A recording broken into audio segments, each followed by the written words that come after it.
Саламатсыздарбы, урматтуу коллегалар. Биз сиздер менен бүгүн Гапыр Мадаминов агайдын Акыл эмгегинин маданияты китебиндеги айым тарбиялоону эмнелерден баштоо керек деген темада сабагыбызды баштайбыз. Акыл эмгегине тарбиялоону бала кезден 2-3 жаштан сүйлөө маданиятын өстүрүү керек. Бул мезгилде балдарга кадимкидей чоң адам менен сүйлөшкөндөй туура сүйлөп, сөздөрдү туура, сүйлөмдөрдү туура түзүп сүйлөшүп, баланын дагы сүйлөө речин өстүрүүбүз керек. Бала канчалык туура сүйлөп, сүйлөө речи жогору болгон сайын ойлоосу ошончолук өнүгөт. Балдарды зиректикке, сезгичтикке тарбиялоо керек. Мында айлана чөйрөсүндө болуп жаткан окуяларга, негизи эле үйдө деле, сыртка чыкканда деле ар кандай кубулуштарды сезгенге, ошолорду байкаганга балдарды үйрөтүүбүз керек.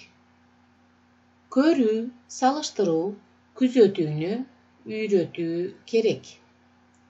Мында бала бир нерсени көрдүбү, ошону байкап, кандай өзгөрүүлөр болот, ошону көпкө чейин байкап, жүрүшүнө шарт түзүшүбүз керек. Өз оюн билдирүү, далилдөө, ынандырууга үйрөтүү. Мында өзүнүн билгенин башка бирөөгө далилдеп берүү, ошону өзүнүн билиминин тууралыгына ынандырууга үйрөтөт. Башкалар менен акыл, сөз аркылуу тартыша билүүгө үйрөтүү.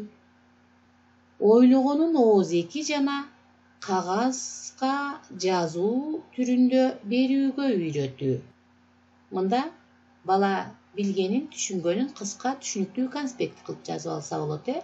Өз алдынча ой жүгүртүп, чечим кабыл алууга үйрөтүү. Максат, милдет коюп, ошого жетүүнүн жолдорун издеп, план түзүүгө үйрөтүү. Мында бала өзү максат коюп, өзүнө милдет алып, ошону аткарылышын анализдеш керек. Түзүлгөн планды аткарууга, аткарылышын анализдөөгө үйрөтүү, башкаларга үйрөтүүгө, үйрөнүүгө үйрөтүү. Ар кайсы шартта өзүн өзү башкарууга үйрөтүү. Түрдүү ишмердүүлүктөрдүн көп түрдүү ыкма методдорун өздөштүрүү. Маселени көп жол менен чечүү. Проблеманы көп жол менен чечүү.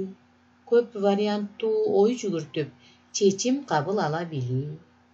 Көп тил билип үйрөнүп, сүйлөөгө аракет кылуу. Дүйнөлүк илим, маданият, техника деңгээлинен кабардар болуп, ошолорго тете болууга умтулуу.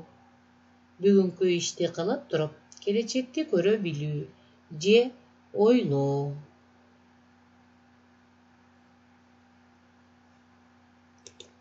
Көңүл бурганыңыздар үчүн чоң рахмат.